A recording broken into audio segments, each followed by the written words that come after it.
What is up, everybody? Welcome to another edition of the Weekend Roundup here on Touchline Talk. Thank you so much for tuning in. As always, be sure to hit that subscribe button so you don't miss any of the content going up on the channel. Since Lionel Messi arrived at Inter Miami, I have been consistent and persistent in my hesitation to go overboard with how good they have looked. Leagues Cup was great. It also took some shootout wins, some close calls. The first two games this season were not impressive, even though the results were fine. Then the Orlando City 5-0 happened, which I dismissed as every once in a while they go blow the doors off somebody because, well, look at their players. It happened a couple times last season. Just every once in a while they have one of those games where they're unstoppable. But that doesn't mean that they're head and shoulders above everybody else, because more often than not, it was difficult. Through all of last season, the first two games of this season, yes, clearly they were one of the best teams in the league. But it's not like they were overpowering everybody else every single week. There were some dominant performances mixed in with some good ones, some not so good ones. But since that Orlando game, when Messi has been on the field, or starting with that Orlando game, I should say, when Messi's been on the field, they have been ridiculously good. They win every time he starts. He has 10 goals and 12 assists after a 1-goal, 5-assist performance against the New York Red Bulls. And obviously, that Red Bull team handed it to Inter Miami earlier this season without Messi. That Red Bull team is playing really well. It was a good test to see where Inter Miami is at, where the Red Bulls are at. And it was a 6-goal shellacking. By the way, the Red Bulls scored first. And it ended 6-2. This is becoming undeniable. And it was never that I didn't believe it was possible, but people went way too far overboard in terms of what this team is and what this team could be way too quickly, because they weren't this last season. They weren't this at the beginning of this season. And there's always going to be a little bit of a caveat to the regular season because Messi's not going to play every game. And he's got Copa America coming up. But I am to the point where it doesn't matter what they do during the regular season. And it took me a while to come around to this because they hadn't shown me enough for me to believe this. But what they've done the past, 2 months, I'm at this point. As long as Messi is healthy heading into the playoffs, they're the favorite. I don't care if they win the Shield. I don't care if they finish fourth in the Eastern Conference. They're scoring 4 goals a game when he starts, basically. I mean, at least during this stretch once they kind of started figuring things out. I believe the number is 4.2. It's preposterous. They score at least 3 goals every time. And yes, they give up some, but not that many. They have been head and shoulders above most of the teams they have played in this stretch. And it's been some of the better teams in the league. Now, Champions Cup, different story. It's not an inevitability that they will win every time they take the field. I despise that way of thinking anyway, so I would never subscribe to it. But we are to a point where that is the team you have to go beat. And I wasn't convinced that that was the case until recently. But after what they just did to the Red Bulls, I don't know how you can think anything different. And then the other part of this is you're talking Columbus, Cincinnati, maybe the Galaxy,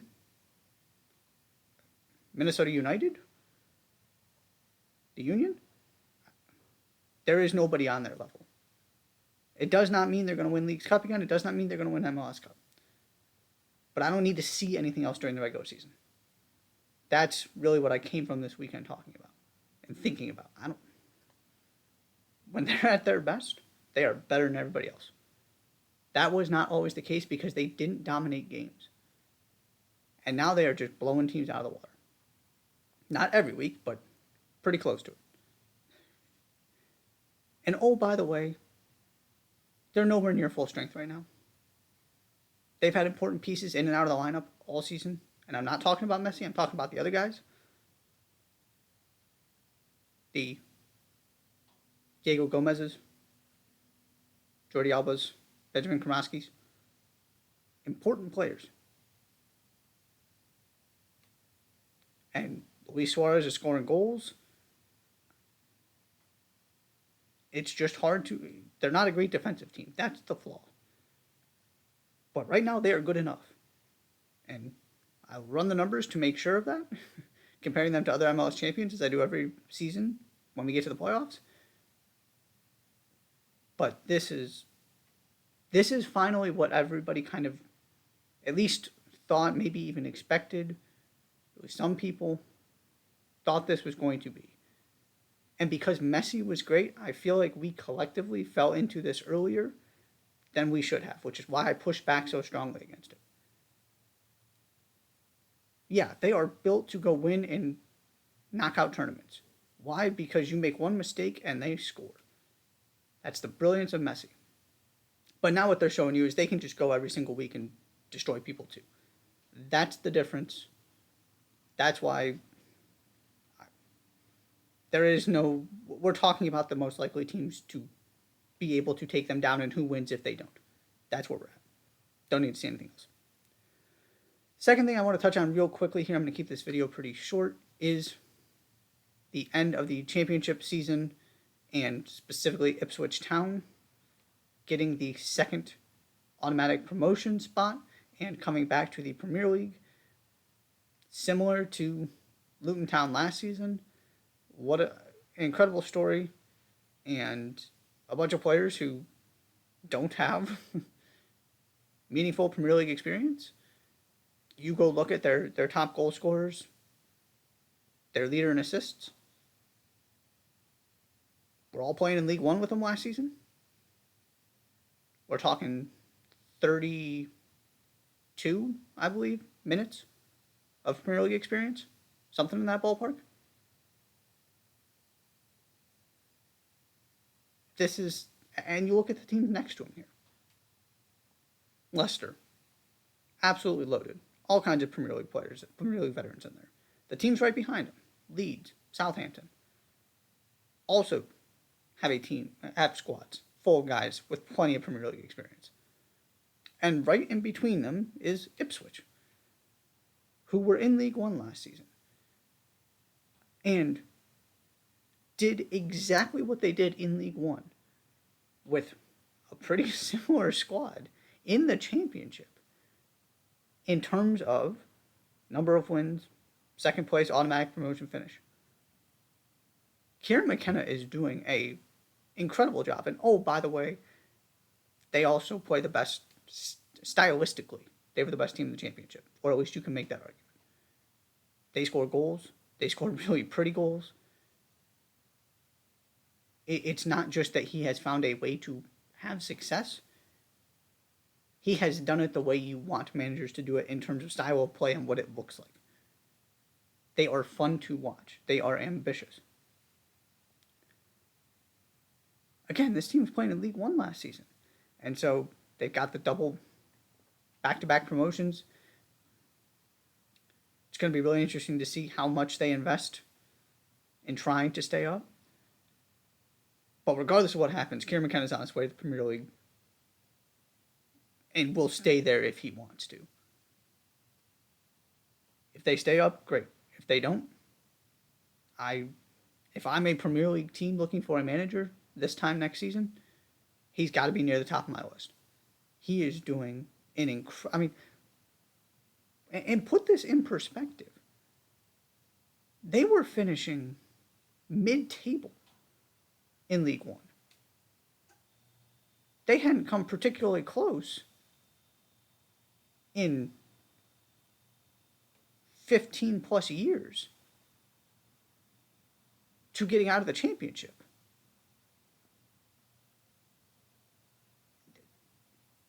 they made the promotion playoff. And then they had a couple at the beginning after they got relegated. But generally speaking, over the last 2 decades, they haven't been particularly close to getting promoted. And Kieran McKinnon came in, again, a team that was good, not great in League One, and now has them in the Premier League without spending a bunch of money. I always say this, and it's worth repeating here with Kieran McKenna. This is why I so firmly believe in him. Not only, well, he has both things I really look for. One is, can you implement and communicate effectively a style of play in your vision? He has absolutely done that. And the other thing is, what are you doing? How is your team performing relative to expectations? Because this is my thing with Sean Dyche. It was my thing with Eddie Howe. I brought this up in the Jesse Marsh conversation a while back. That to me has to be the number one thing you are evaluating in terms of managers doing good and bad and or bad jobs, right? Where on that, was it a bad job, good job? How do you evaluate them? Did they get the most out of their team? Did they get what they were supposed to out of their team? Did they not get enough out of their team? Kieran McKinnon is getting everything he absolutely can out of this team. That is the definition of a really good managerial job. So it's only a matter of time before he gets an even bigger job if he wants it. But before that, we're going to get to see what he can do with this team in the Premier League. So congrats to Ipswich Town. The other thing I want to mention real quickly, on the other end of the table, Birmingham City go down. It's getting a lot of attention because they were in a promotion spot and brought in Wayne Rooney, and it fell apart. And Tom Brady is part of the ownership group, and it's a huge club, obviously, that is not used to being in League One. And I was a Rooney guy. I thought he did about what could be expected at DC United, and he clearly implemented the style of play, going back to what I just talked about. I was higher on him as a manager than most people. A lot of this is getting put on him. He definitely has to shoulder a significant portion of the blame. There's also the question of, why are you messing with a good thing because you want to go play front foot, all in attacking style?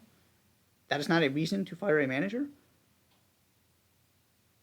Just because when the results are there. If the results are kind of iffy and you want something different, then we can have that conversation. But this was about as good as it's been for Birmingham City. And they decided, no, we're going to restart from the beginning. Which then put Rooney in a bad spot and just destroyed everything in the end. This could end up being a good thing, though. Because this team, this club needs to hit the reset button. It certainly seems like the ownership group has learned their lesson about pulling the trigger on a manager way too soon and for no particularly good reason. And this gives you an opportunity to get organized because the money, the ambition is still there. That's not going away just because they got relegated. They should come right back up, and then you can try and do this better, smarter, more effectively next time. But this is one of the stories of the season that kind of got lost as it was happening because it went from Rooney, and then there are 5 more steps to the story after that to get to the point where we are now. And so many what ifs. What if they had never made the change to Rooney in the first place? What if the managerial situation after Rooney had played out differently? But you can sit there and think about the what ifs all you want. They're in League One now. I do expect this to be a short-term thing. This isn't going to change the long-term planning and the vision and the investment that's there. So for Birmingham City fans, there is still a lot to be hopeful. I won't say excited because that's the wrong word, but hopeful about. That you can learn lessons from this, be better, come straight back up, be better next time, and then start pushing for the Premier League and have a structure in place where there is some stability. because that is the first step. Got the ownership sorted out, but that ownership has not been able to implement a stable infrastructure and a stable culture, and it has resulted in Birmingham City going down to League One. That is all for this edition of the Weekend Roundup. Thank you so much for tuning in. Be sure to hit that subscribe button, and I'll see you next time.